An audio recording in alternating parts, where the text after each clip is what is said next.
tool. Works flawlessly, but there's a pretty good learning curve to learn that black magic software. It's a little clumsy for a newbie. They use a lot of industry abbreviations that make no sense to a rookie, you know. So you got to read everything. And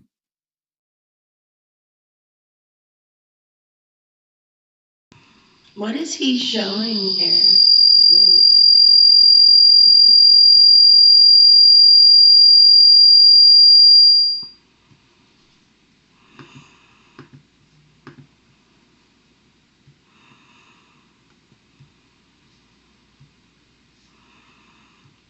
Let's try this again. What is he showing here exactly? What is he babbling about? Like, what is he even doing tonight? What's up, guys? PBR, Power Bottom Ranger, Psycho Babble Rap. Always talking about Upchurch. I'll be here off and on, guys. Let's see what he's talking about. I'll probably be in the chat more than anything, so. But once you do that, great tool. You do credible overlays and all kind of crap. But that Rodecaster video, which, yeah, they're proud of it. It's over $1,000. That damn thing, it just makes it easy. It's just point, click, person to an AM, and just you know, and just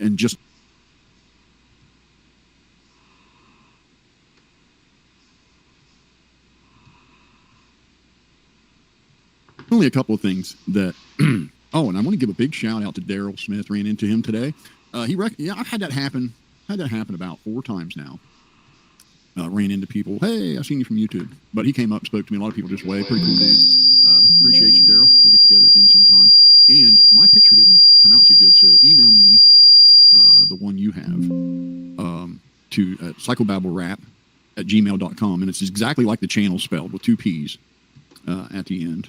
And email me that photo if you would. I'd appreciate it. Austin Reacts, how we doing? Always a patriot. And Twisted, man, where's everybody at? We'll wait till a few more get in here.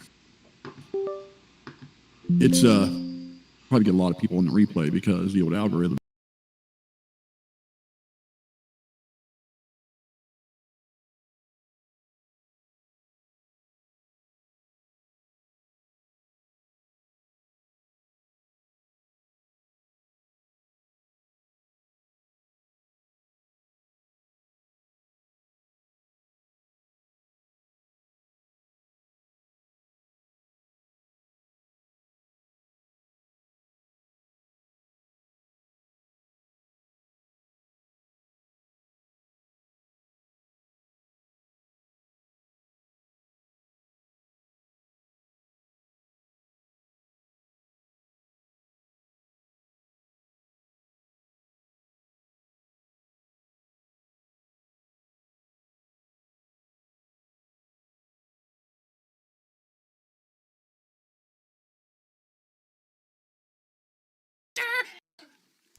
By the way, honey, we're pregnant. All right, it should be better now. Everything should be working now. Sorry, I downloaded a soundboard thing earlier. It fucked everything up, so.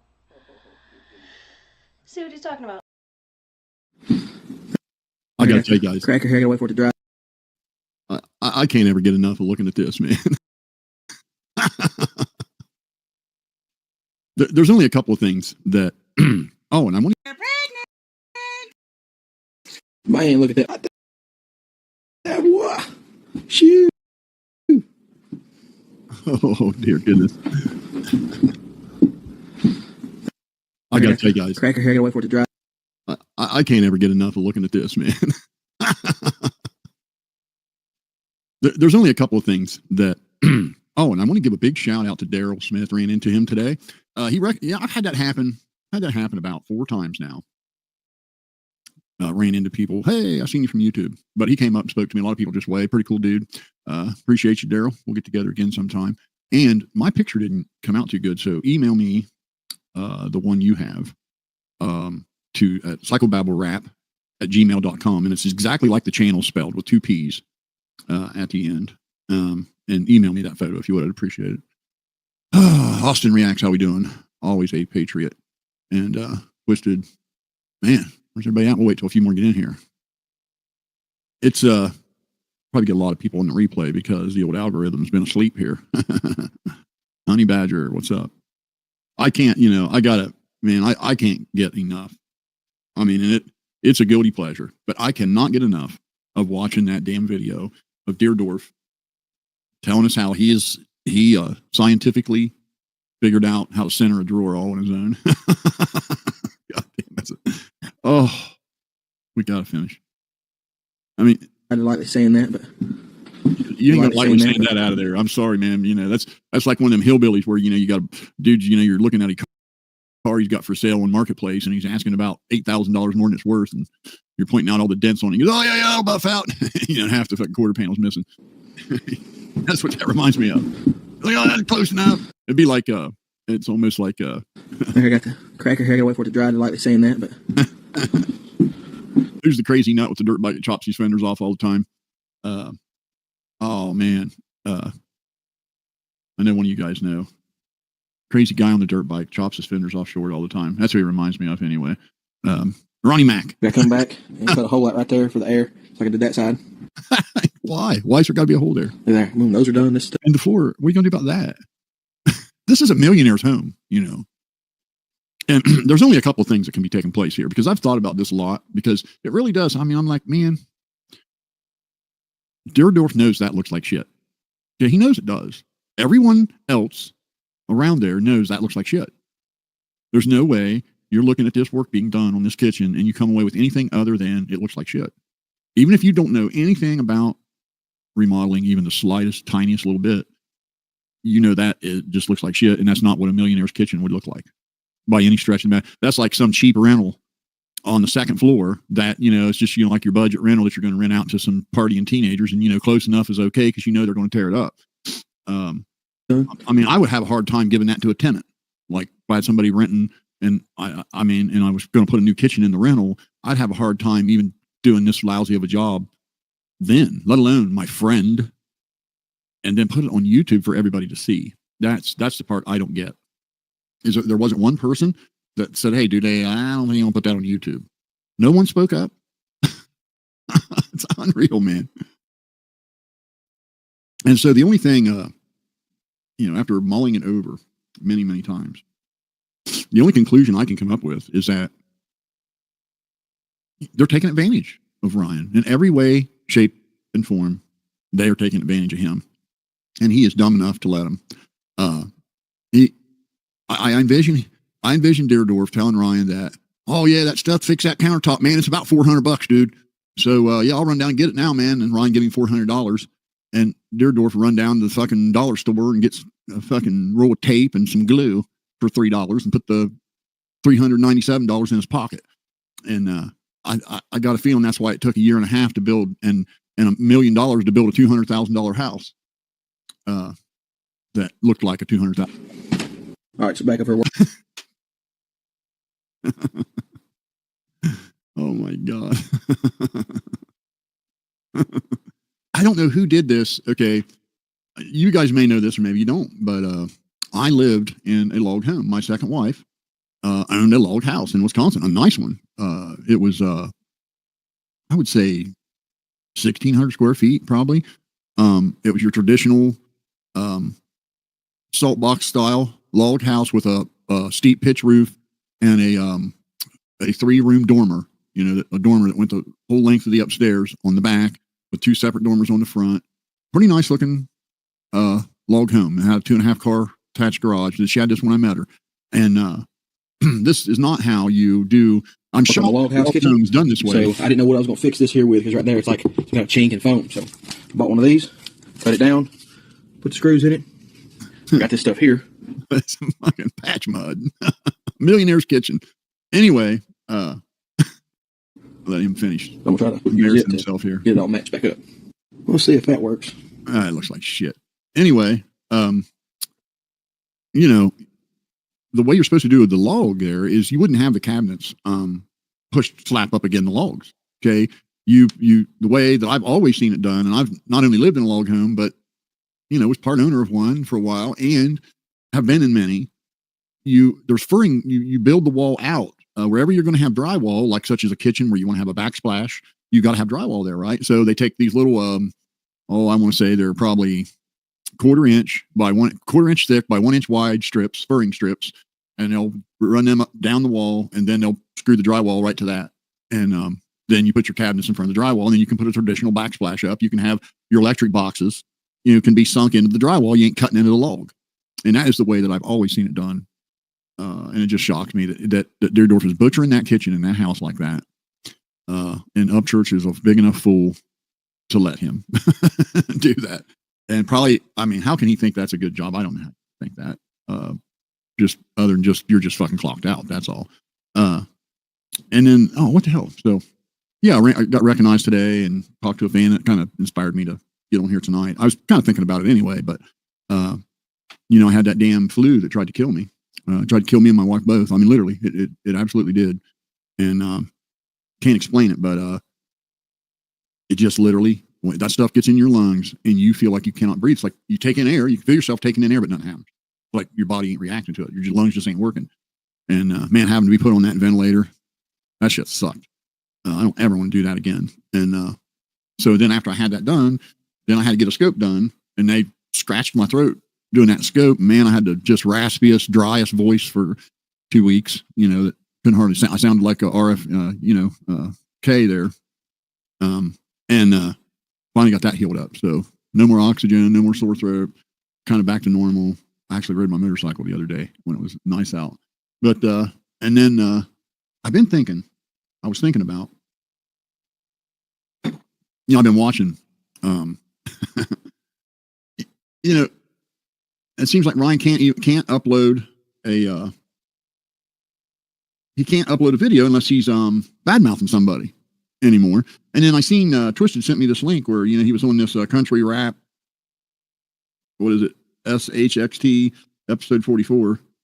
And the next day he's bad mouthing them guys. This is, I don't know, man. He's definitely antisocial. And them guys just trying to have some fun. And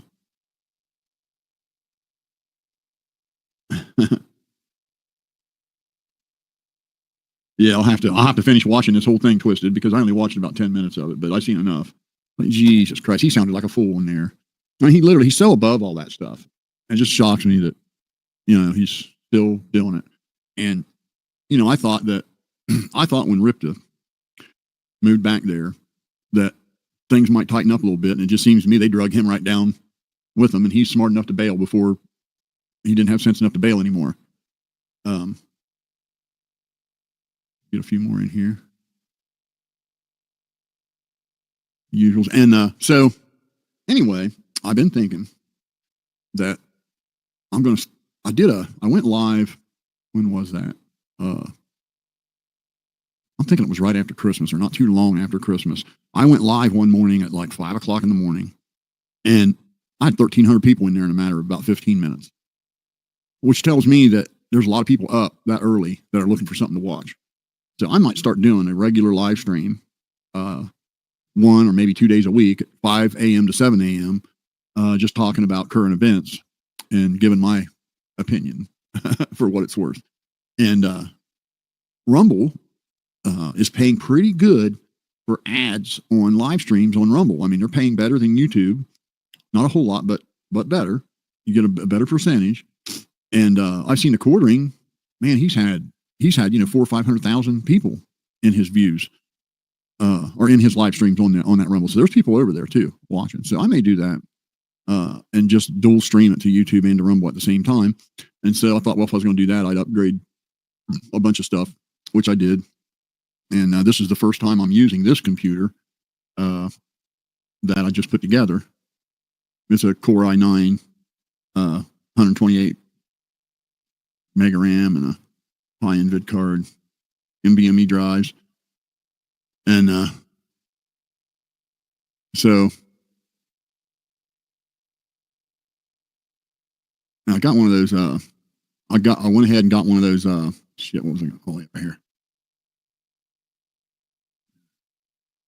I went ahead and got one of those Rodecaster Video, which is a really cool video switcher. I've had the ATM Mini Pro ISO for quite some time. Great tool, works flawlessly. But there's a pretty good learning curve to learn that Blackmagic software. It's a little clumsy for a newbie.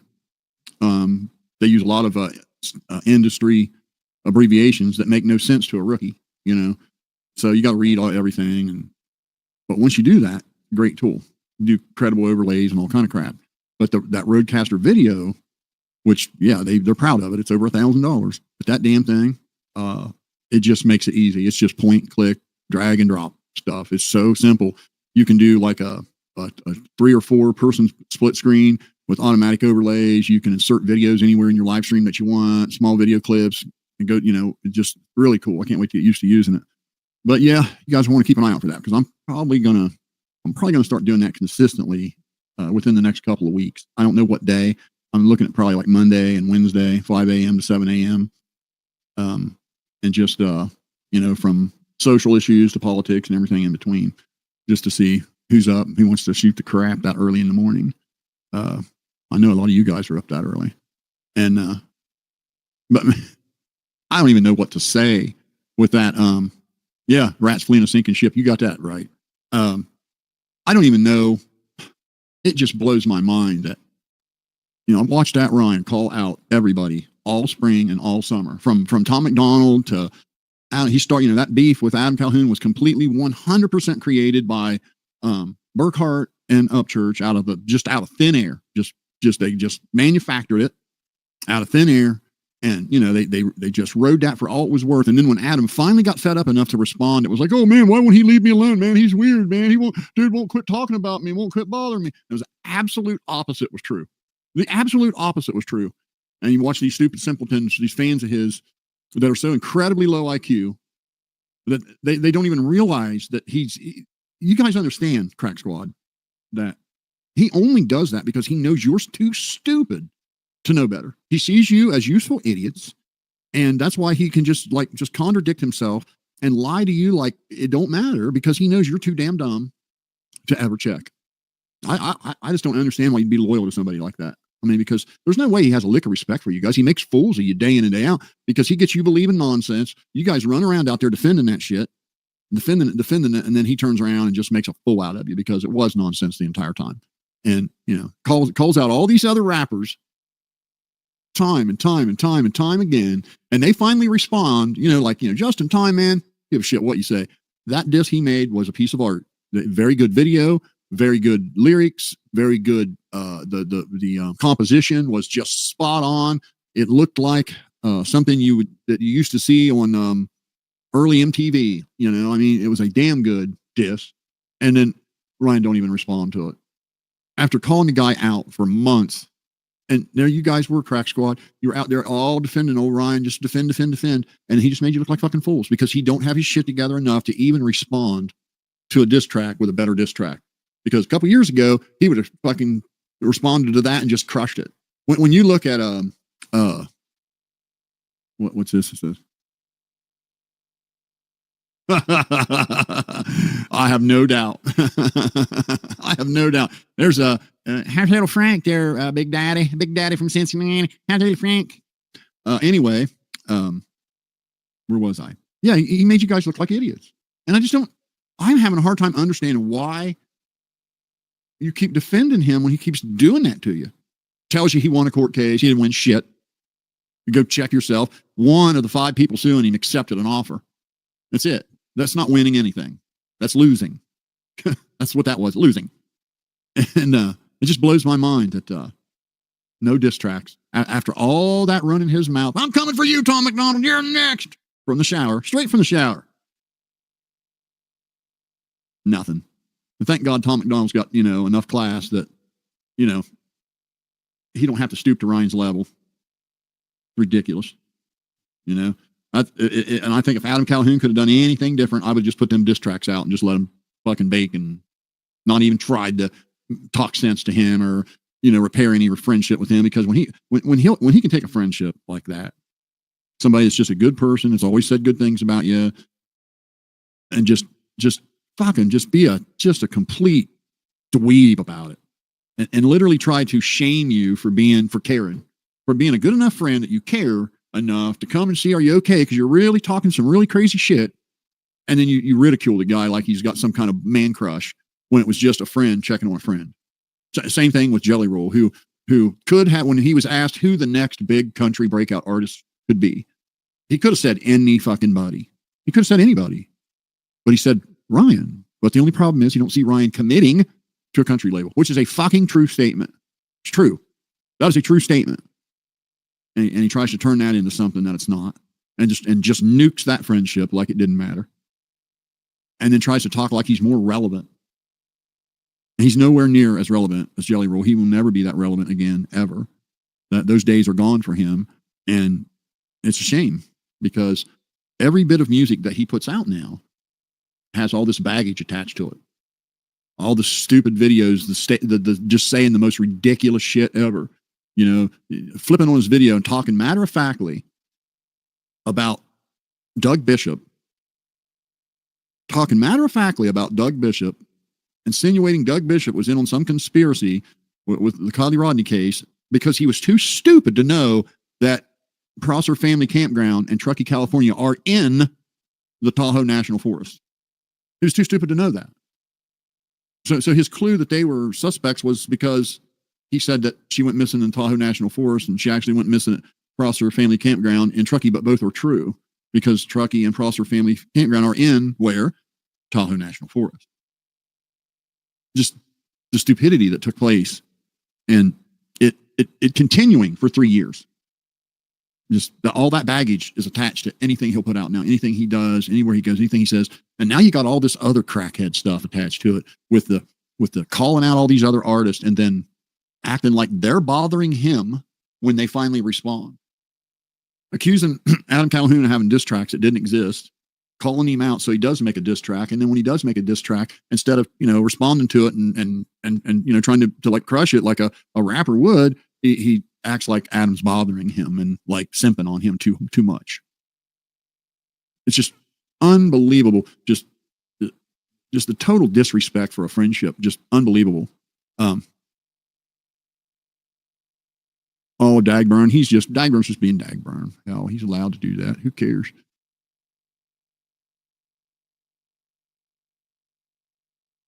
No, I can tell you, before Upchurch, got on that fucking magic sauce he's on, he was a pretty good wordsmith. Some of his lines were so good, but yeah, they weren't the deep lyrical, predictions that the cult would like you to believe. That's very true, Native. Very true. I mean,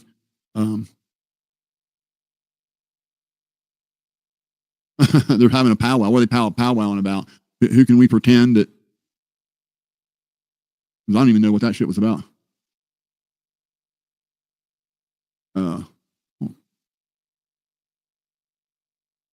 Check something here very quickly.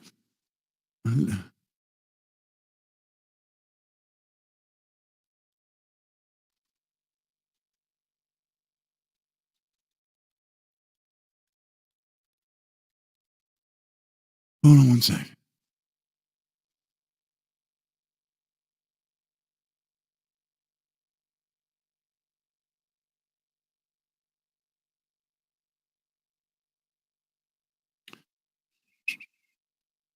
I want to check something. I'm checking my mail here.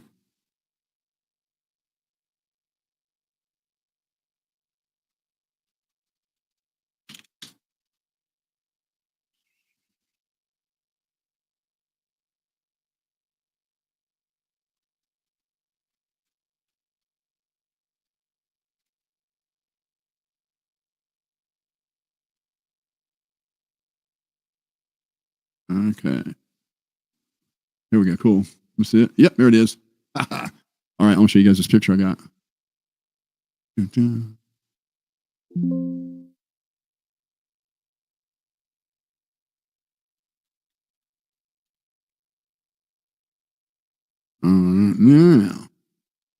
let me go.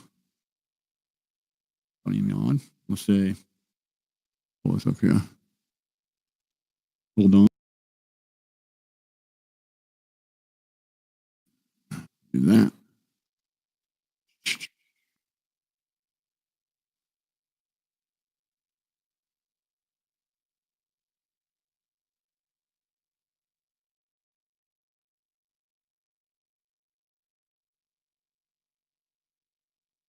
There's the dude. Ran into him at the old rinks, man. You guys give a big shout out to Daryl there. He's a pretty cool dude. Appreciate you, bro. I'll have to post that on my I'll post that on my community tab when I get off of here. The man, the myth, the legend. There you go. I was trying to remember what he said. That's what he said. He's the guy that says that all the time. Yeah, Easter will be good this year. You know what? I think everybody,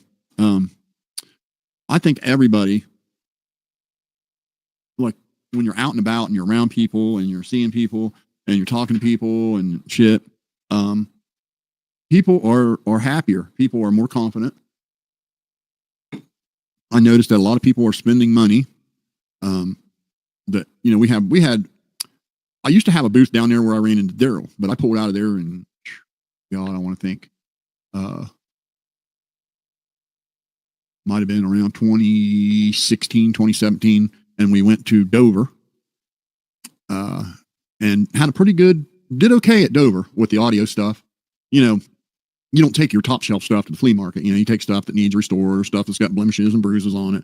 That's the kind of stuff people are looking to buy to fix. Like just today, I bought 2 Marantz right after I talked to you, as a matter of fact, Daryl. I bought 2 Marantz 2216 receivers. Neither one of them would power on. Now, that is the lowest powered receiver that Marantz made, I do believe.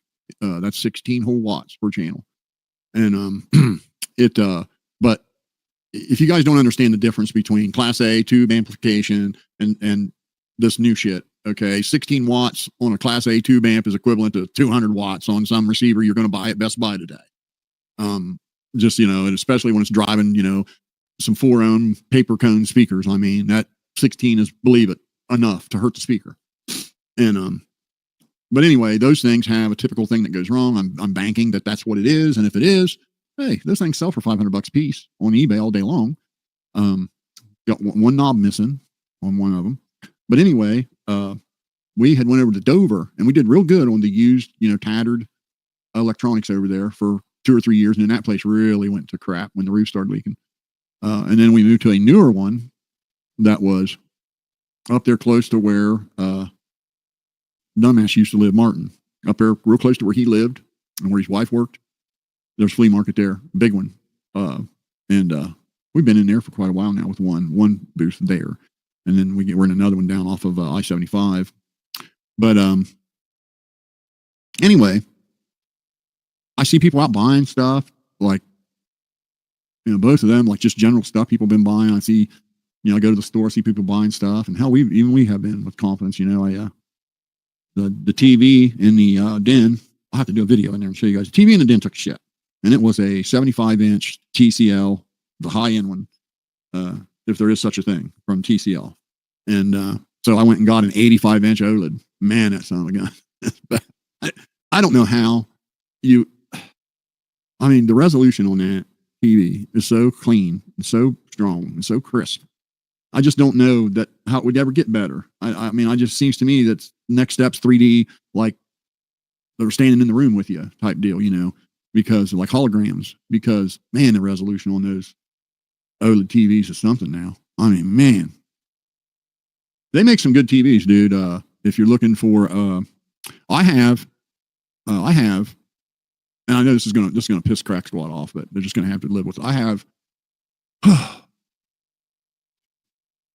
5 TCL flat screens ranging from 43-inch to 75-inch. The one in the garage is a TCL 75-inch. The one that was in the den was a TCL 75-inch.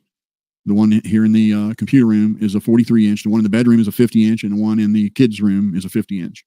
They're all TCL. And then the one I put in the TV room here, the OLED, yeah, it's you know, a Pioneer, like it's a nice one. We paid too much for it, but anyway, Man, the picture on that thing's incredible. But yeah, I got nothing but good things to say about TCL for the price point that you pay. It's a good product. TV's all networked together. It's pretty cool. There's apps out there that you can do some pretty cool stuff, especially with Plex. If you throw together a Plex server, I mean, and hook up your live antenna to the Plex, and then you can network your antenna. So you only have to have one HD antenna for every TV in the house. Put that one for size. You know, this is some cool shit. You know, I just gotta love that technology. Yeah, I guess I'm joining the one upper cup there. I guess I don't know. Is that what you call it? I mean, just it is what it is.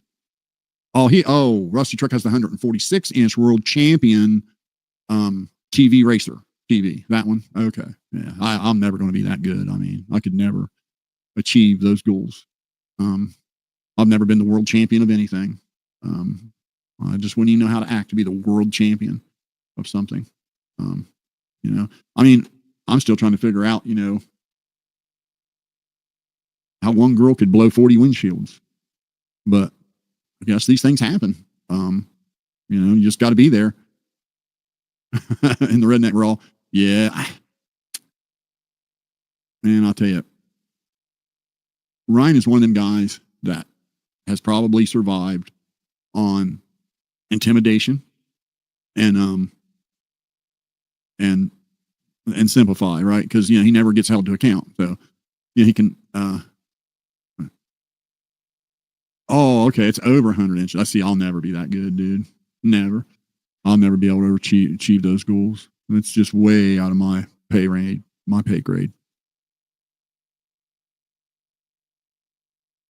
You know, I had to laugh inside corners. You mentioned that. I got to tell you this. Okay? I may have told you guys this before, but I used to really be into the audiophile stuff. I mean, it was a huge part of my existence. It was like when I was at the height of my addiction and hobby. And I was going to these home theater seminars. They would hold 3 of them a year in 3 places around the country every year. And one of them they would do in the Chicago. The other ones were like in LA and Miami, too far away. Or no, it was LA and New York and Chicago. And but I would go to the Chicago one every year, and they would have it at the Hyatt Hotel in Chicago. And they would rent 2 floors of the Hyatt Hotel, 2 full floors. And each room was a listening room for a vendor for high-end audio equipment. And it would take you all day. It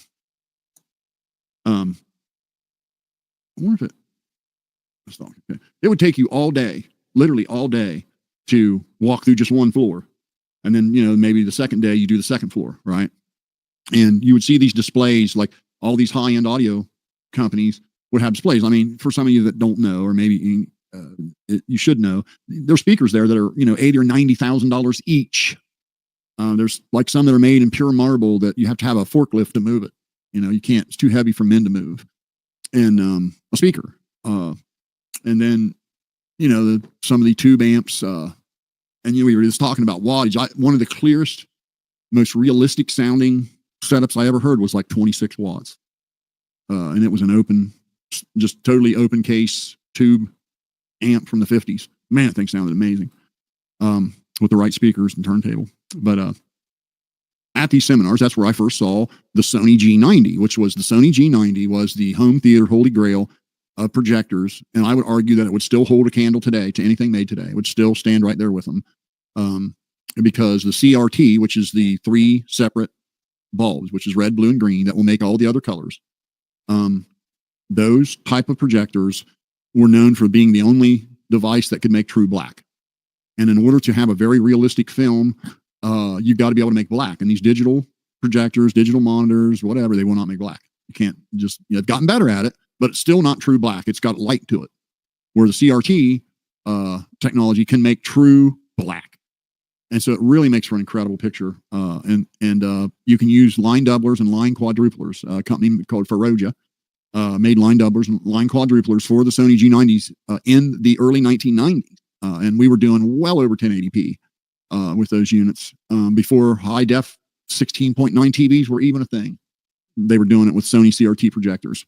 And I eventually ended up getting one. But anyway, not to get too far off in the weeds there, I was standing there listening to a seminar with Pioneer, and they were showing their brand new Laserdisc technology. And there was a stand there that had power cords on it.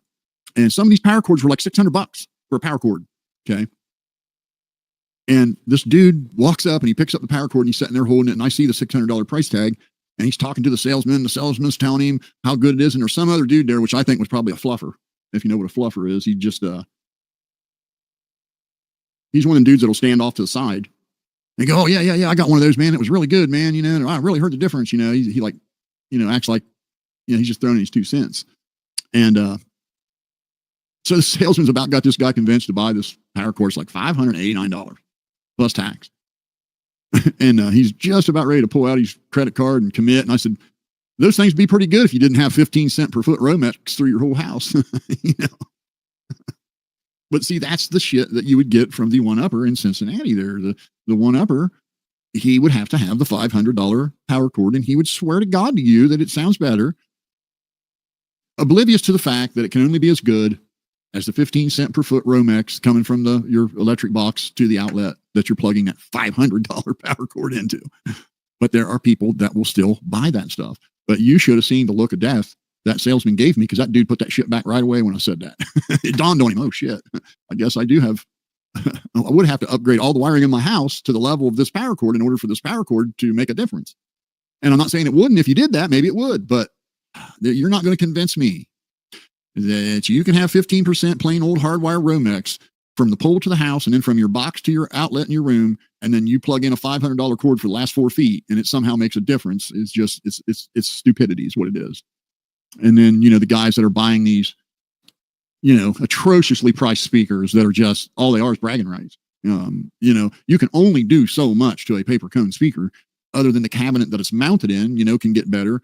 In my opinion, and it is my opinion only, but I can promise you that I probably have the same opinion as a lot of people. And that is, if you want to hear a really, really good system, or speaker, paper cone speaker in a folded horn cabinet that, you know, is made of at least birch or something thicker, heavier than birch, with no air leaks, you know, good, solid, airtight, folded horn speaker cabinet. And it's going to sound incredible. And I've heard some very nice sounding systems that way that, you know, you'd be hard pressed to tell the difference between a recording and live. It'd be just about hard. Now, we're not talking, you know, crush your face in volume. We're talking clarity. You know, for volume, yeah, you want those new carbon fiber drivers that they use in these live line arrays now. Jesus Christ, man, you know, they can, you know, they're putting 600 watts to 12-inch drivers and, you know, running them for 4 hours. You wouldn't be able to do that. Oh yeah, they do. Yeah, Austin Reacts says they make a USB cord that's $2,000. Yeah, they do. They make interconnects, the RCA interconnects that are, I've seen them anywhere from $10 to, you know, $5,000, depending on how stupid you are. And there's people that will buy that shit. If you look at, it's funny. You see it in every hobby, but man, there's some stupid audiophiles out there that are very easy to part with money. And it is very much, the audiophile world is full of a lot of pilots, if you know what I mean. If you've ever been around air pilots, they're all pompous. These guys that got money and start buying this high-end equipment, they're very pompous and they think they know everything. And I've seen dudes have like, I went to a house in North Carolina. They did this club that I joined that was actually owned by a guy named Kurt Palm. And Kurt Palm was a Canadian that was known for being the best. What's this? Oh, I never saw that. I haven't watched any of his shit in a long time. I guess I'd have to go look at the video. That'd probably be pretty funny to see. I haven't watched his stuff in a long, long time. When he started all that vulgar stuff and claiming I had AIDS and was gay and all this shit, I just, man, that was just a bridge too far for me. That guy can go kick rocks, man. He's weird. But anyway, I seen dudes that make stands. And you got to try to wrap your mind around this, okay? They make stands that hold the interconnect wires up off the floor. They're just like little, some of them are wood, some of them are plastic, some of them are 3D cut from a 3D printer. And they hold the interconnect cables and speaker wire off of the floor. And that's their purpose. So if you look behind these guys' setup, you know, typical setup, they'll have a acoustic research or one of them big Krells or something. Anyway, one of the big amplifiers, because, you know, bigger's better. And the RCA cables going from the back of it to another device, can't touch the floor because that will change the way it sounds. So they'll tell you. So they make these little stands. And I've seen those little stands selling for $200 and $300. They're just a damn piece of plastic. You could do the same thing with an empty cereal box.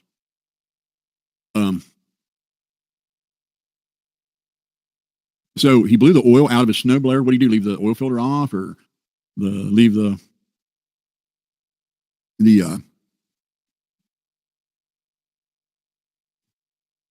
oh, he blew it all the way down the driveway. Oh, I guess that would be cool. Is the video up? Is that video still there?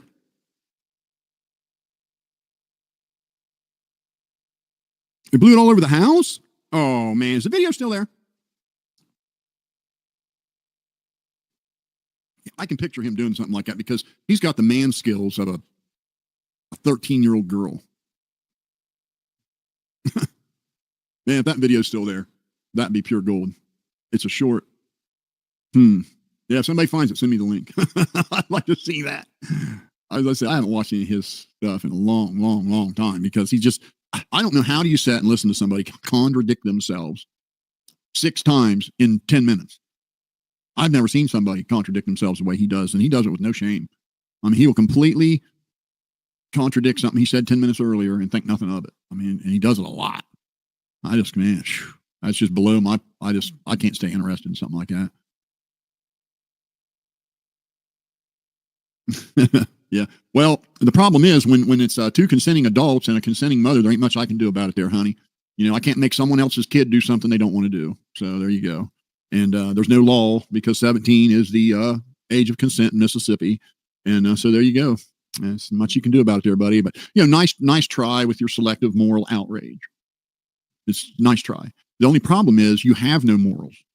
See, when you have no morals and you have no convictions and you stand on nothing, in other words, you go with whatever the most popular thing in the room is, that's your go-to, right? You have no convictions. Then nobody cares about your bullshit outrage because it's just worthless. It isn't worth the time it took you to type that. You're a hollow suit. We know that it's all fake from you. That this really doesn't matter to you at all. You just pretend that it does. And that's why nobody cares. Okay. I can't make someone else's child do something they don't want to do, especially when they're with someone else and they're both of consenting age. The only thing I can do is kick them out of my house, which is exactly what I did. So, sorry, but it didn't work. I mean, imagine that 815 guy. I can't imagine if you're outraged by a 17-year-old choosing a pregnant 17-year-old choosing to have random sex in a state where 17 is the age of consent, and you're that outraged. How outraged would you be? I'm just curious. Okay, because an upstanding guy like you with this huge moral foundation that you carry, we all kind of look up to you for guidance in how to act and keep, a civil society. I really want your opinion, that 815 guy. I really want your opinion on this. Okay. If that is so outrageous to you, how would you feel if a celebrity randomly singled out a female war veteran and accused her of trafficking little children and then fully doxed her name, her mother's name, where they work, their address, their license plate, their phone number, actually cause the female war veteran problems at her job at NASA because of your baseless, fabricated out of thin air accusation? I bet you'd really be outraged over something like that. And then if that would outrage you, I would bet that you would just lose your mind if a celebrity was to, let's say, single out a family that's child's missing and then suddenly start accusing them of being common thieves and common criminals, claiming that they don't really have a child missing, that they're faking it, and that the child's not real, and they just want to scam some GoFundMe money. And then going live, and just try to wrap your mind around this inside corners. I know this is going to be hard for you to take. A guy with a huge moral foundation like you, I know this is going to be hard for you to take, but just imagine that celebrity singling out a family who has a missing child and accusing them of being common thieves and just scamming GoFundMe and claiming their child is really not real. And then when the state patrol and the sheriff department and the police department and the FBI are standing along the shoreline winching her deceased body up out of the water, this celebrity decides to go live and laugh and giggle at the grandfather accusing him of having fake tears. I'll bet that would outrage you something awful, wouldn't it? A guy like you. I mean, would that outrage you? Well, the deposition went very well, as a matter of fact. What is it you'd like to know? Well, I'm waiting on your opinion. So if it's just extremely outrageous to you that I couldn't prevent someone else's 17-year-old from having sex, what about a celebrity accusing a family that's got a missing child of faking their child's death for GoFundMe money from your celebrity platform? I mean, just kind of wait. What's your opinion on that? You bother you at all, or yeah, poor guy. Imagine waking up every day. Imagine waking up every day, folks, if you would, knowing that you have got to make it through the day being that 815 guy. Knowing that there's no chance you're getting laid. There's no chance in hell nobody's going to want to be your friend. There's no chance in hell your mom's giving you $20 to go somewhere. There's no chance in hell your stepdad's letting you borrow the car. There's just no chance in hell of you having accomplished anything all day, and there's no chance in hell of you getting your old PlayStation to work. And you can't get a new one until you get a job, and there's no chance in hell you're getting a job. Because there's no chance in hell you can fill the job application out. Imagine that life, getting up every day and thinking that Ryan Upchurch is a source for intellectual dialogue. Imagine.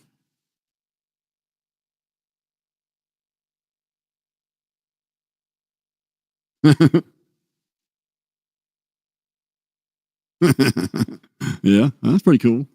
Yeah, I doubt Johnny took your wallet though. He'd be partying. He'd be on here partying. It was more than 20K, and I don't blame Ick and Mel for taking the money. I would have took the money. In Ick and Mel's case, absolutely take the money. Okay, because what else is he going to get? The damage is already done. As far as, I mean, rightfully, I can say that now that the money's been paid, Crack Squad's credibility is cooked. Okay, nobody believes a word they say anymore. They grossly exaggerated everything way too much. They got caught lying way too many times. And then when someone finally did back to them what they do to others, they went running to the police and tried to have people arrested. So they're just, the credibility is just, there is none. Nobody, they're just laughing stocks. People just look at them like, oh, that's them Upchurch fans, them idiots. That's exactly what goes through everyone's mind. So they're the only ones stupid enough to believe the shit that Ryan says, right? Everyone else is just by default, just literally by default, with a stock brain, like the normal brain that everyone's born with, knows that Ryan's full of shit, right? That none of his conspiracies are even remotely true. Not one thing about him's true. And everyone knows that but Crack Squad, this handful of simpletons. So for Ick and Mel, that damage is done, right? Because they believe shit that Ryan says, but nobody else does. So if he can force Ryan to cut him a check, who wins at the end of the day? Well, Ick and Mel does. I'd go buy myself something cool with the money too. I'd blow every penny of it on myself for something, like just some frivolous fucking thing that I really didn't need. That's what I would do with it. Because, I mean, at the end of the day, it just proves that, no, if you're a celebrity, it is hella irresponsible to tell your fan base lies about people in a way that you would want them to believe what you're saying. It'd be one thing if you were joking, you weren't. It'd be one thing if you were doing a satire, you weren't. You were being serious. And yeah, just out there, just being totally irresponsible with your influence and irresponsible with your fan base and being irresponsible with the things you say. Well, good. Now you had to pay somebody. That's not winning. That's called losing. And I can tell you the check to the Rodney family is going to be a whole fucking lot bigger than that one. A whole lot bigger. So yeah, and it was more than 20K. Absolutely it was. Any notion that was 20K is grounded in pure. Now, he can't talk about it, right? And neither can Ryan. Let's see Ryan run his mouth about it. I promise you he can't. But if he does and he breaches, he can't, Crack Squad. Your boy's lips are sealed by the courts because he agreed to shut his mouth and pay the man 20 grand. 30 grand, 40 grand, 50 grand, 60 grand, whatever you want to wish it was. I can tell you it was a hell of a lot more than what you're being told. And and he literally turns on his camera and tells you simpletons because he thinks you're stupid. Well, he knows you're stupid. It's not something he thinks anymore. He knows you're just dumber than shit. And you're too stupid to even go check yourself. So he could tell you anything and you'll just believe it. He could tell you fucking UFOs landed and kidnapped Trump. And you'd go around telling people, hey, did you hear what happened? Trump got kidnapped by you. You would not even take the trouble to see if maybe one other person in the world is saying this. I mean, that's how dense you guys are. And so, yeah, he had to pay Ick and Mel the money, and he's not done paying yet. He's going to pay more. And I don't care who you are. Okay. Having to give away 100,000, 150,000, 200,000 hurts. I don't give a shit how you got the money. I don't give a shit who you think you got it from. It doesn't matter. It hurts to pay out that kind of money for no damn reason. And you get nothing in return for it but embarrassment. It is what it is. Well, they're still there. Listen to this simpleton. We're talking about it right now. He just paid one of them. He paid one of them off. The others are still pending. They're still in the courts. You can go check yourself. Or does somebody else have to do it for you? You think your mom would help you do it? You got to go to Google, okay? You got to type in Ryan Upchurch lawsuit, Rodney family. Ryan Upchurch lawsuit, Kylie Rodney. Ryan Upchurch. And you're going to get court documents in your face. Like literal court documents telling you everything you need to know there, Mr. Moral Foundation. And we're still waiting. Like, we know how outraged you are that I couldn't physically stop someone else's 17-year-old from having consensual sex. But we want to know how outraged you are to know that there is a celebrity out there who used their celebrity influence to slander and torment a grieving family who just lost their child in a tragic accident. Well, I mean, what's your opinion on that? We'd really like to know. Yeah, no doubt. The people that kind of hung in there and just got made fools of, Mr. Ohio. Yeah, I agree, dude. I mean, on top of that, okay. Now, there's a lot to be said about being independent, right? But Ryan has brainwashed the crack squad simpletons so bad that these people think and believe that a record deal from a company like Big Machine is bad. But if you got a record deal from Big Machine, that's bad. That's how dense they are after listening to Ryan's failed philosophy for so long. To think that some independent YouTuber who's barely getting 30,000 views on a video, I mean, he's getting an eighth of what Cletus McFarlane gets. He's getting a tenth of what Whistling Diesel gets. Heavy Duty Country is doing 5 times the views that Ryan does. And they think that level of success is equivalent to Tim McGraw, Faith Hill, Garth Brooks, Alan Jackson. I mean, but you're talking millions, maybe, compared to nearly a billion, hundreds of millions. Hunting down $500 million, $750 million like generational wealth compared to hick rich. You know, Ryan's hick rich. Garth Brooks, generational wealth. Okay. And that's the difference between a record deal and being independent. Not all record deals are bad. Are there bad record deals? Sure. If you're stupid and you sign a stupid deal, you don't have sense enough to let a very talented manager handle that, and you get a bad deal. Even a bad deal from Big Machine would probably be life-changing because, you know, you'd still get your dividend check regardless. But a record deal's not bad, Crack Squad. There's nothing wrong with it. I don't know how Ryan was able to brainwash you guys into thinking that there is, but there isn't. And being independent, yeah, you get to keep all your own proceeds, but you got to do all the work yourself too, which isn't so fun. And if you don't stay on it, like if you don't stay on it, you know, like you catch a wave, you ride that wave up, and if you don't work hard to stay on the crest of that wave, you're going to be a has-been pretty quick. And that's unfortunately, Crack Squad, that's where you guys are at. The wave went on, it pulled out from under your dude, and now he's just sort of just bobbing around like in this like still water. Every once in a while, you know, somebody will see his head bob up and they'll throw him something to eat or something to drink or something. The wave moved on. A bunch of other people were riding it, and it's still cruising 100 miles an hour, you know, and your dude's just back there just bobbing in the you know, the slurry water back there behind the wave, you know. I mean, you can't, Crack Squad, this is important. You gotta, you gotta get a grip. Okay. Son of a Sinner is so huge of a song that I would bet that you can't walk into a truck stop, a country bar, or a diner or anywhere and not hear that damn song playing. I mean, that song is huge. That one song under that contract with that label, with the deal that Jelly Roll got, which was a fixed percentage, that song will be paying him about $300,000 a month for 15 years, probably. And the doors that it kicked open are just priceless, from the Grand Ole Opry to playing in arenas and stadiums. And there's a big difference between having to rent the stadium yourself, having to rent a sound crew and hope they got their shit together, having to rent a light crew and hoping they got their shit together, having to work and make your own set props and hope that your friends don't, screw you and make half-ass shit and stuff, to just showing up at the hotel in your best suit and then just walking out on stage and doing the gig and then walking off stage and going wherever and not having to worry about any of that shit.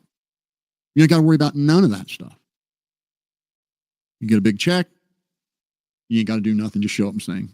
Just shut up and sing. That's all you got to do. And the reason why you don't see other independent artists, and especially people with a record deal, saying and doing the stupid shit online that your cult leader does there, Crack Squad, is because there's a heavy price for that. And I'd argue it ain't worth it.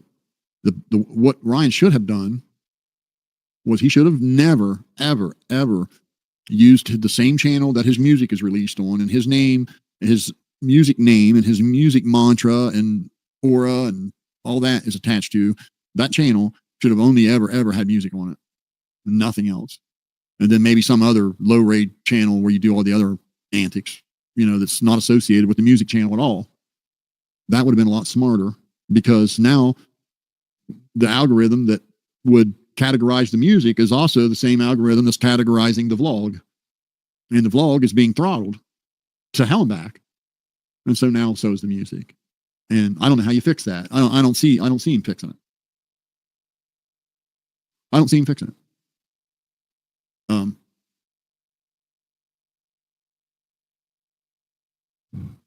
That's very true, Daryl. And I'll tell you,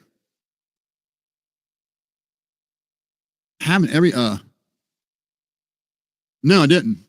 I guess I got to see that. Riding around together where? In a car, truck, bikes, what? That's pretty cool. No kidding. Yeah, I agree.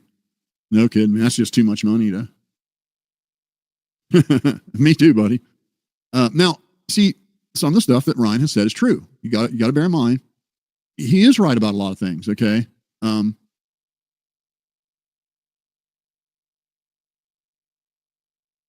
What's he already talking about?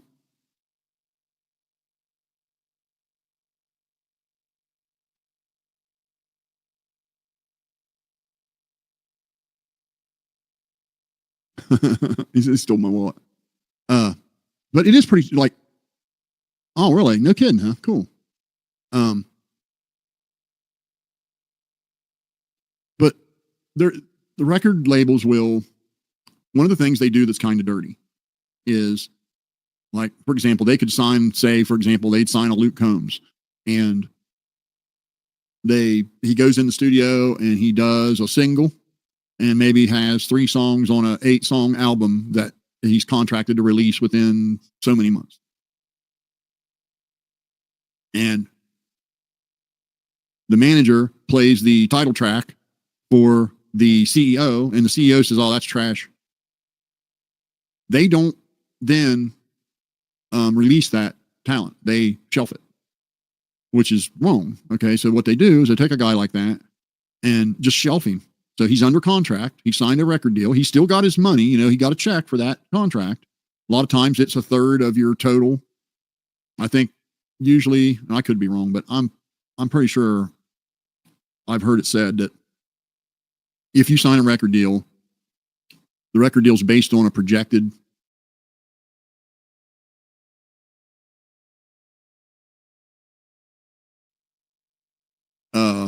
worth of your next album and single and title track that you're going to release. And they figure out what that value is. Okay. And then your contract, you get a third of that up front, a third of it when the album's complete, and then a third of it, the last third of it, once you're done with all the promotion appointments or dates, promotion dates that they have set aside for you, whether it be concerts, small venue, big venue, radio interview, television interviews, whatever. You get a third up front, a third mid project, kind of like a contractor building a house. And they'll give them the third up front. And then let's say something happens with, the label not being interested in promoting this guy any further at the moment. Let's say you could be in the studio working on a new song called Outlaw, and you're just about done with it. Give me an Outlaw. And then Morgan Wallen releases a song called Outlaw the same week. These things happen a lot. So instead of the record label releasing your song called Outlaw right behind Morgan Wallen's song called Outlaw that's climbing up the charts, they just throw your shit on the shelf and let it set. And they let you set right along with it. You can't play nowhere. You can't record nowhere. You can't do anything that their label isn't having you do under the label. And there's been a lot of guys, just their whole career, that was it. It sat on a shelf in some record label's stockroom. These things happen. But if you have a good manager and you negotiate that contract early on and say, in the event of this, you don't shelf my shit, you release me under penalty, like I got to maybe pay you back a little bit of the money or whatever, but I'm not tied to you if you no longer wish to promote my shit. And a smart record deal's a good deal for anyone, I guarantee you.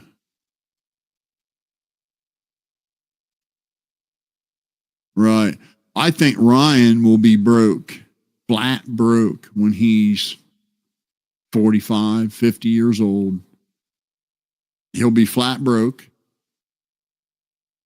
The people that listen to his music will be aged out.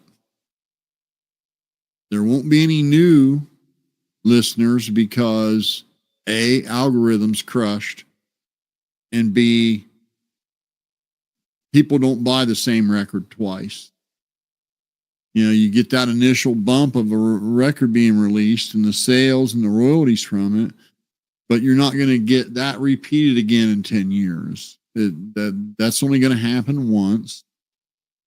And then once those people that liked that, and because it was relevant to them at that time, once they age out and YouTube's not promoting your music, how's a new person ever going to get turned on to it, whether or not? And so you're going to see it just, your royalties will just dwindle and dwindle and dwindle. And I would bet you that by the time he's 45 or 50, he's going to have to probably think seriously about a job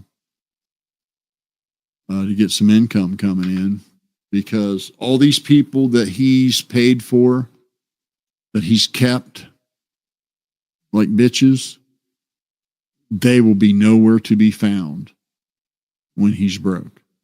They will flee. B. Loose will be off spending all the money he embezzled. Deerdorf's not smart enough to save the money he embezzles from Ryan. He blows it on stupid, worthless trinkets. But I think B. Loose is one of them quiet, shy guys, and he's probably just stacking that shit up somewhere. And everything he needs, he has Ryan buy, so he don't ever have to spend any of the money he embezzled. And he can just set on it.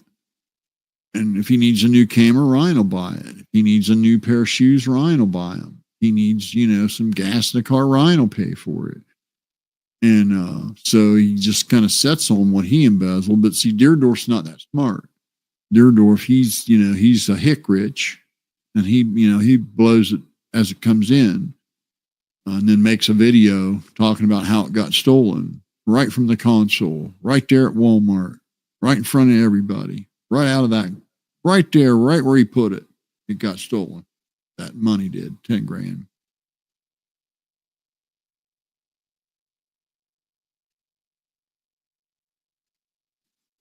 He would be, but you can't. Yeah, okay.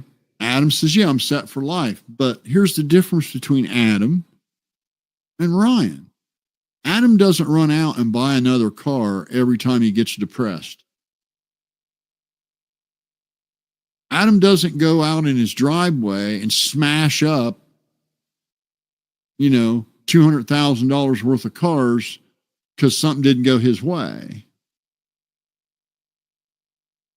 Adam doesn't make friends by giving them vehicles. Okay. Adam just makes friends because they want to hang out with him just because he's him. He don't have to buy him a car to hang out. He don't have to give him an expensive gift to be a friend like Ryan does. And, okay. You don't see Adam Calhoun keeping anybody like a bitch. I'm still trying to wrap my mind around if I was keeping a camera guy because I liked his camera skills, that son's a bitch would be making me videos. And I mean, I would have really good videos and they would keep getting better, or he would find someone else to keep him. I don't understand how you keep this guy. And he hasn't made a video for, when is the last time you saw a video from Ryan, a really good video? Like music video or anything like that, or like a vlog where he's like riding his dirt bikes and shit and going crazy, or four-wheeling and doing something fun. Or, I mean, I'm probably preaching to the choir, but what's going on with that, man? You got a live-in video guy, you got no videos being made?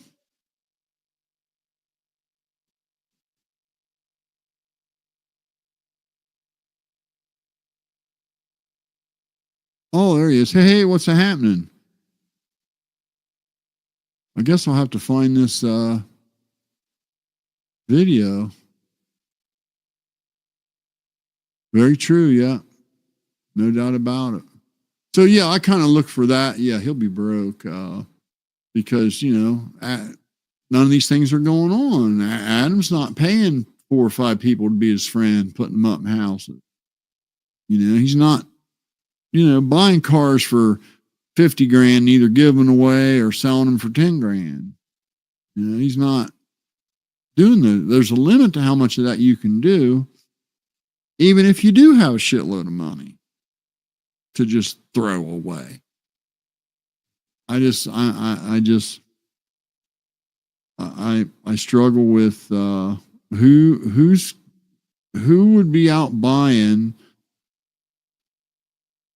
an Upchurch album from 2015 in 2030. Nobody. That's who. Absolutely nobody. I mean, I'm pretty sure about that.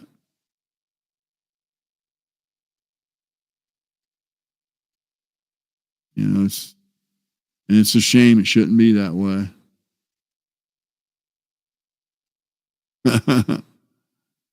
So how's life treating you, Ronnie? You look good. Man, I'll tell you what, dude, that flu that was going around tried to kill me, man. Big time. I went from fine to literally not being able to breathe with my own lungs in one whole day. And I had to be on that damn breather for 8 days. Man, that sucked. I don't ever want to do that again. Yeah, I think Ripta got carried away and knew it was time to not be carried away anymore, because them pictures tell the whole story. Wait a second. Let me see something here. I still got it. I don't think I do, but I might have it. Yeah, I do. Yeah, I do. I still got it. Okay. Let me do something here. Here. All right. See what we got.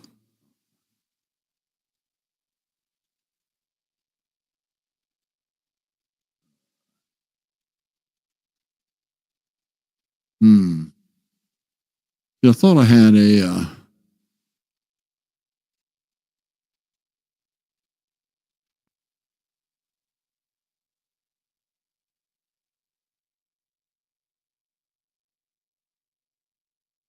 Appreciate it, brother. Thanks, man.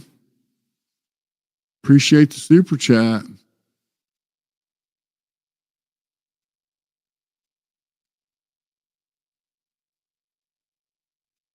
I wanted to pull this up.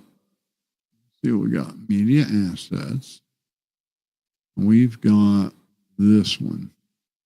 There it is. Okay. Yeah, that's it. Now let me go here. There. Now, see the picture on the left? That was a year and a half ago when Ripta made a video telling everybody he's decided to move back to Ghost Ranch. Look how healthy he looks. Good skin color, tone's good, eyes look great, smiling, looking forward to everything. And this was right about the time that, Ryan was starting to say weird shit. He'd been saying weird shit for a couple months, like pretty crazy stuff. Then you come over here a year and a half later, and you're looking at what's on the right there. Now, come on, Crack Squad. That 815 guy, where'd he go? What do you think? What do you think you're seeing there? Just like a bad hair day? What? Come on, man.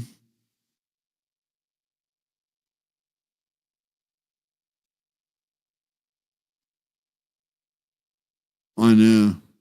When I think about them yahoos working on that stuff and charging him money for it, and they don't know what they're doing.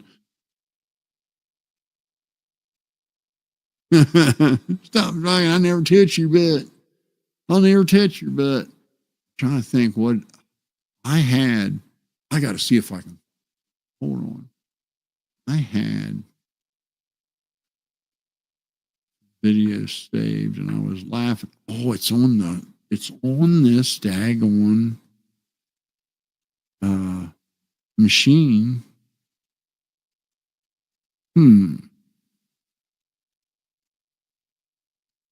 See if I can find it.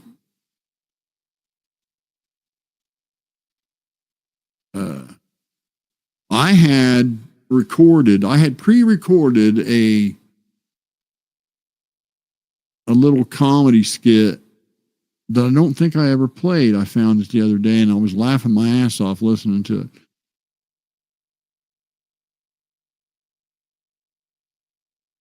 Yeah, there you go. He's all over it. Man, I'll tell you, dude. Ain't that the truth? Ain't that the truth?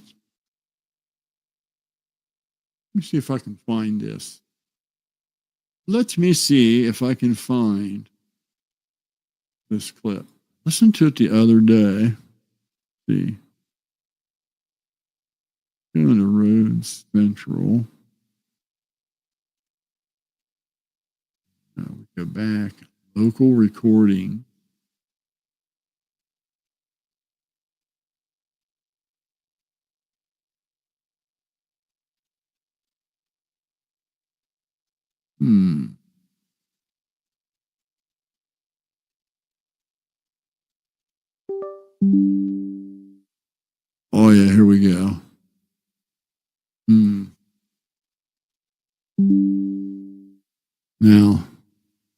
make sure it don't knock me offline.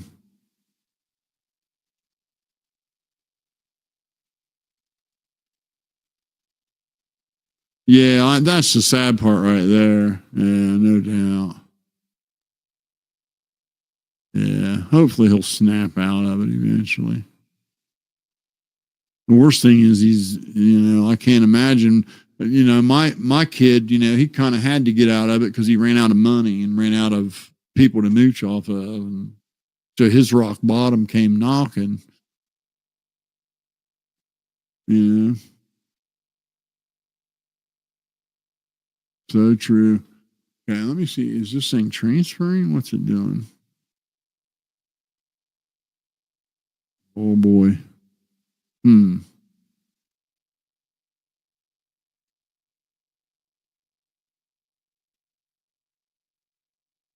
See what this is. This is 5 minutes. Yeah, this is it right here. Jeepers. Can you guys hear this? Everybody all bent out of shape because a guy whack his wee-wee? You hear that? What's this world coming to anymore? I mean, you got family-friendly drag shows, but a boy can't whack. Can you guys hear little Frank?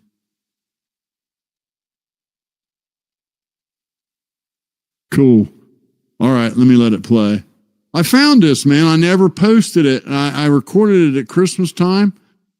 And, I don't drink very much. And I was about 3 sheets to the wind. And I just never posted it. I must have forgot I did it. But anyway, this is a drunken Christmas Little Frank video that I never posted. And I meant to play it on the live stream. So let's see what we can do to make it louder. Make sure the volume's up. His wee-wee with his dad? I hate to tell Crack Squad, but ain't always been no internet where you could look at some raunch porn and rub one out. Okay? that shit all used to have to be in your head. You had to imagine it. And how you gonna imagine that stuff if you got nothing to imagine, right? I mean, it ain't like, pornography images just came from nowhere. Yeah. Man, when I was a young man, heck, if you couldn't find a Hutzler magazine in someone's trash, it just wasn't going to have nothing, right? And there wasn't nothing wrong if your daddy show you how to whack your pee-pee. It's just a normal thing that boys go through. Now, I know you boys, this Crack Squad raised by a single mama and no daddy in the house, but a good, intact, a Christian family, a daddy shows boy how to whack his pee-pee.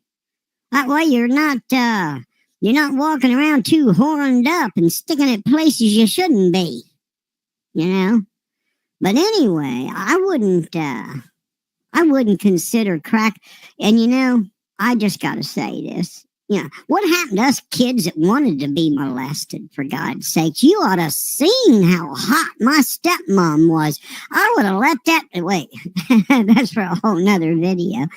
Anyway, I wrote Crack Squad a bit of a song. Now, listen. Okay. I know they're not my friends, but they are my subscribers.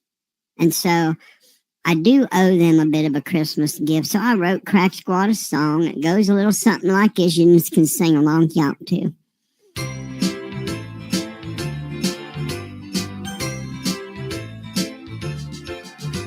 You better not dox, you better not try, you better not come to Ohio, here's why. PBR is packing some heat. He's making you squirm. He's making you scream. He's gonna find out how your teeth got rotten. PBR has got your receipts. He knows where you've been streaming. He knows it vanity. Fuck that up again, son of a bitch. Keep fucking it up. How you gonna do this? You keep fucking it up. Here we go. Yeah, I was feeling it about then.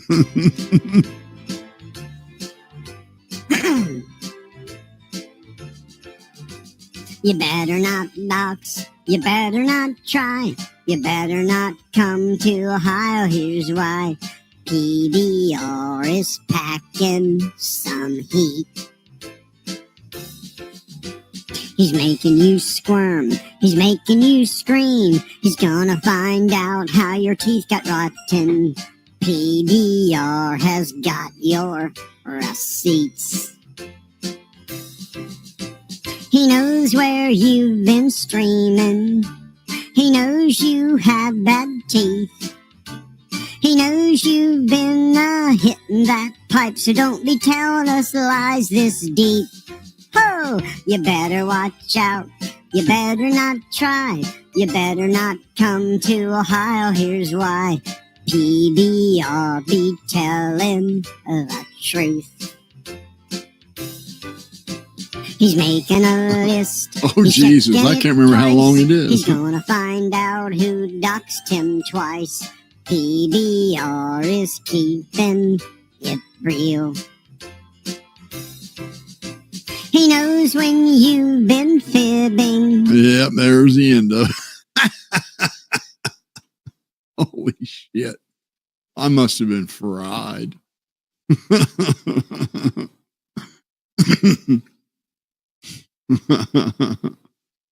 Oh, is that right? Well, I'm just so sorry for you, honey. I guess we could say a prayer for you. Poor kid. How does it feel? I just want to know why I got your attention. How does it feel knowing that you caused Ryan to have to pay Ickadmel a shit ton of money? Do you feel bad at all? I mean, really, I'm honestly, do you feel anything at all for doing that? I mean, he's supposed to be your friend.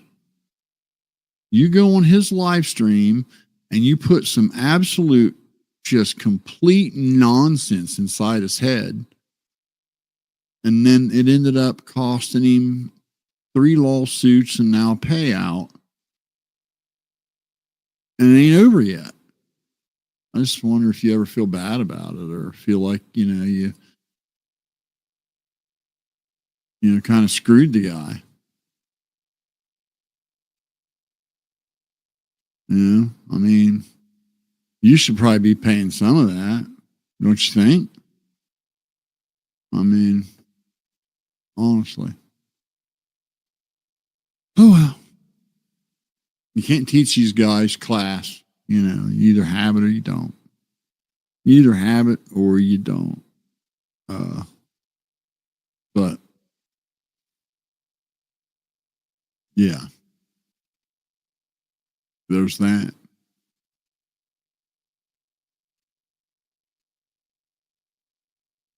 Oh, no kidding. Well, some of these, two, okay, there's two things that'll do it. One, they'll switch accounts. Okay, they'll be logged in to, they're logged into Google, and then they switch accounts without ever logging out. Okay, so when YouTube sends you a notification that someone has left a comment, it will show that sender in the account that they were first signed in with, regardless of what account they're currently signed into. And I caught a bunch of them that way, like the more popular ones. But yeah, that's Burkhart there. And I just wonder, I mean, I would be like embarrassed to know that I was a part of that, part of what I did ended up getting the dude sued, man, and like really started a load of just a huge 3-year-long controversy. And then in addition to that, you make up lies about Adam Calhoun and you destroy a friendship there where Adam was an ally for Ryan and would have been an ally without question. I'll never forget when Ryan was first saying that crap about Kylie Rodney and her family. I questioned Adam Calhoun about, hey man, how do you feel about this shit Ryan said about Kylie? And his response to me was, Ryan's my boy, man. It was like you could just tell he was a loyal friend, you know. I mean, I don't know. It's crazy what people will do.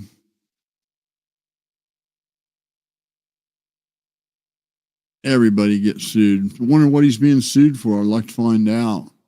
Man, his diss track was probably the best one, in my opinion. Like, not like, listen, I'm not like some dude that's like into rap and know all this shit about rap you're supposed to know and technique and all. I don't know. I don't understand any of that. But as far as a video that was just brutally honest and funny at the same time, he took it, man. I mean, that was a good video. The video was good and the track was good. Both. I mean, the video quality was really good. I liked the composition where it looked like a Borat. You know, it reminded you of Borat clips. The camera angle, the wide lens, the fisheye close-ups, the wide angle lens, full shots. Very good, very well done. I mean, that's the kind of quality of stuff that B-Loose ought to be doing for Ryan all the time. And it was a very good quality video, very good composition.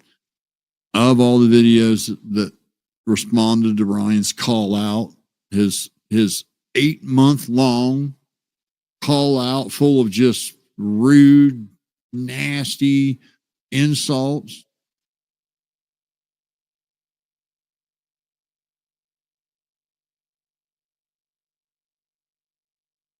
Yeah, I remember that too. I remember when he was making the videos and Ryan was actually running from him, laughing like, man, this dude's following me, man. Oh, dude, we got to get out of here. He's coming over here. Yeah, we remember. Yeah, old Uncle Will just saw, man, you know, he's the worst one of of all the simps out there that literally, I mean, he's totally predictable, right? I mean, it doesn't matter what Ryan says or does. He's going to defend it or agree with it or whatever he needs to do to hopefully get money again, because Ryan gave him money once. And he's never, he just thinks that's going to happen again if he just keeps on simping. And, but when you do stupid shit, like do a whole video claiming a car's electronics aren't affected when it's underwater, you're fucking gone, man. There's something wrong with you. And that dude, he don't listen to rap music no more than a man in this moon. It's all big fucking simping in hopes he's going to get something. And it's just sad to see that, he's willing to sell out his integrity, willing to sell, just look like an absolute unmitigated fool because someone might give him some money. But I guess when you make a statement, because he made a statement on a live stream, he said, you ready for this, Ronnie? He said, there was no money in new tires. The real money's in used tires.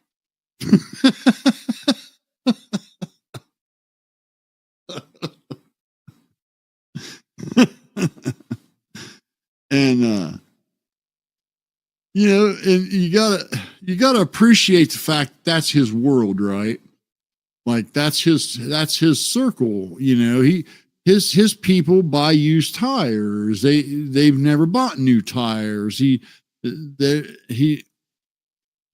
just been around used tires. So he thinks that there's that that's like a market or something of used tires. And I can promise you, there are no rich people that sell used tires. There just aren't any. Even a tire store out there that sells used tires, it's probably because they're not doing too well. Because the stores that are doing well, they don't even mess with used tires. Why you want to mess with some used tire? You can't get very much out of it. There's a hell of a risk that it's going to come back flat the next day, and the people are going to be mad at you. Or you may put the damn thing on the rim, air it up, balance it, only to find out it's a piece of crap, or it's got a loose belt in it, or it's I mean, there's no money in used tires. They're just, Jesus Christ. When someone's looking for a used tire, Uncle Will, it's because they don't have very much money. They can't afford a new tire, so they're looking for a used tire. Okay? Now, as a rule of thumb, the reason why a person would even sell tires is to get the other business that would come along with selling tires, such as alignments, ball joints, tie rods, shock absorbers, brake pads, rotors, those sort of things, right? Transmission pan leaking, radiator hose is soft, belt squealing, all the other service work, legitimate service work that needs to be done. And then, you hope that when they come in for the tires, then you can show them these things and they'll want some of that too. And that is typically the case. But if a guy comes looking for a used tire, Uncle Will, it's because he don't have any more money. So the only fucking money you're going to get out of the guy is the $40 for the used tire. And then you get your calculator out and you tell me how many times would you have to make contact, make arrangements, jack the car up, take the tire off. And typically when someone's buying a used tire, they're just buying one. Jack the car up, take the tire off, put the used tire on, balance it, air it up, put it back on the car, and take his money. How much time went by?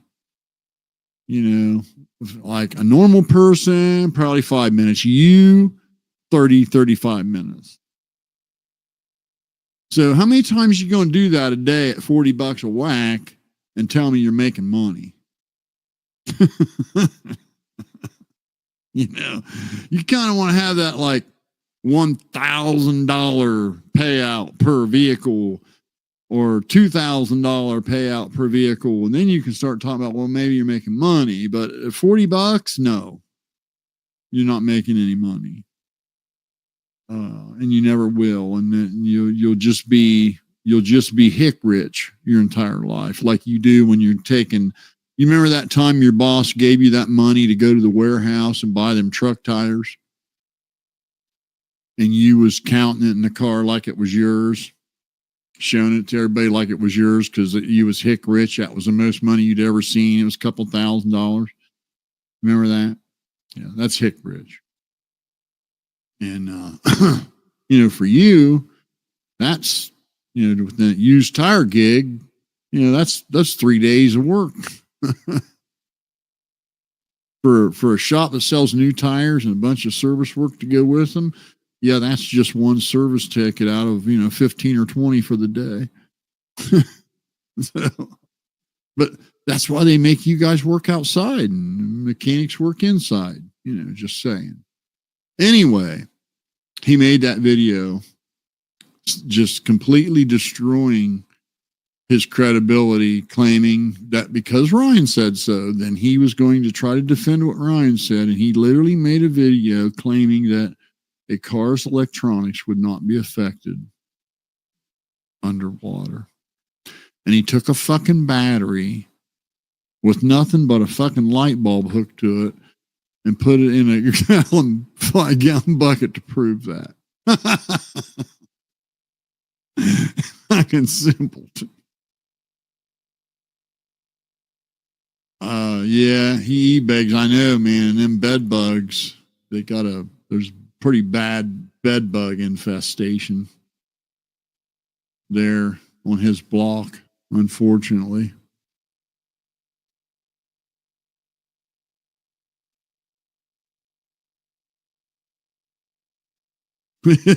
Yeah, I remember that guy. So, hey, one of these days I'll take you guys down the steps. One of these days I'll take you guys down the steps.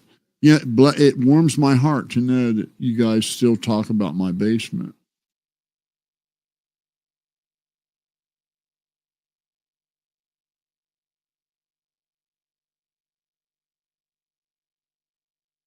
I know. Tell me about it. To the degree that he did it was very immature. It lacked any credibility at all. You know, there's some things that I know for sure in this life. And I know for sure in this life that Ryan's mom has never stolen any $25 million. I know that for certain. And I don't even need any more details or need to know anybody any better. It's just I have common sense to know that just didn't happen. And it's like if you were telling me that, you know, you saw two 747s flying upside down and, you know, doing loops and stuff. And I mean, it's just a bunch of bullshit, right? It just didn't happen. And it's just, you have got to be running a shit show. Just an absolute hot mess of irresponsible shit show. To forget about a house you bought and shacked up with a girl in for a while, to the point where the sheriff has to get a hold of you and threaten to take action against you because the grass has growed up around it and the other people that live in the area are complaining. I mean, it's just, that's a level of irresponsibility that isn't going to carry somebody into retirement. I mean, it just isn't. You can't, nobody can live that fast and that hard and sustain it for a long period of time, especially when you're not putting out any new content that would keep the money coming.